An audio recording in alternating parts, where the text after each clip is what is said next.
গাড়ি দিচ্ছি ভাই।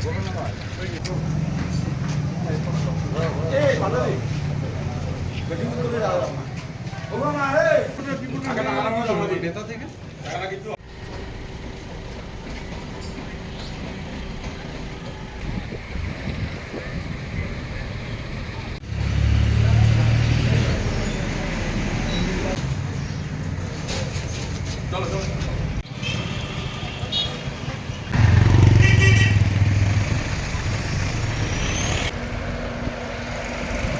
এটা কুসুমগ্রাম মার্কেট, এটা একটা জেলা পরিষদের সম্পত্তি।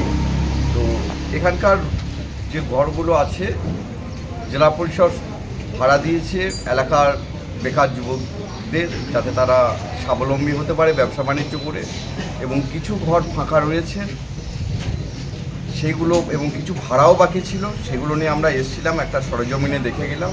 যেগুলো বাকি রয়েছে সেই ঘরগুলো ভাড়া দেওয়া হবে এবং প্রতিজন যাতে একটি করে ঘর পায়, সে যারা নিতে চাইছেন বা নিয়েছেন একজনের একটি ঘরে সুনিশ্চিত করা হবে। এইরকম একটা আমরা চিন্তাভাবনা করে আমরা সার্ভে করে গেলাম, এবং কিছু কাজকর্মও রয়েছে এখানে বিল্ডিংয়ের, সেগুলোও করা হবে। এই উদ্দেশ্যেই আসা এখানে। কী উদ্দেশ্যে ভাড়া দেওয়া হবে?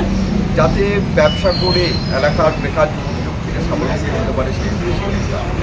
কতজন বেকার যুবককে কর্মসংস্থানের ব্যবস্থা করা হবে? ঘর মোটামুটি রয়েছে, ভাড়া কিছু রয়েছে, যেগুলো বাকি রয়েছে 50-এর উপর। 50 প্রতিনিধি দলে কজন আছেন? আমাদের জেলা পরিষদের সভাপতি, সহকারী সভাপতি, সকল কর্মাধ্যক্ষ, পঞ্চায়েত সমিতির সভাপতি আছেন এখানকার। এই পরিদর্শন করে কতটা কি মনে করলেন? কি না, যেগুলো ভালো কিছু কাজ রয়েছে করতে হবে কিছু, আর খুব তাড়াতাড়ি আমরা বাকি ফর্মুলাটি সব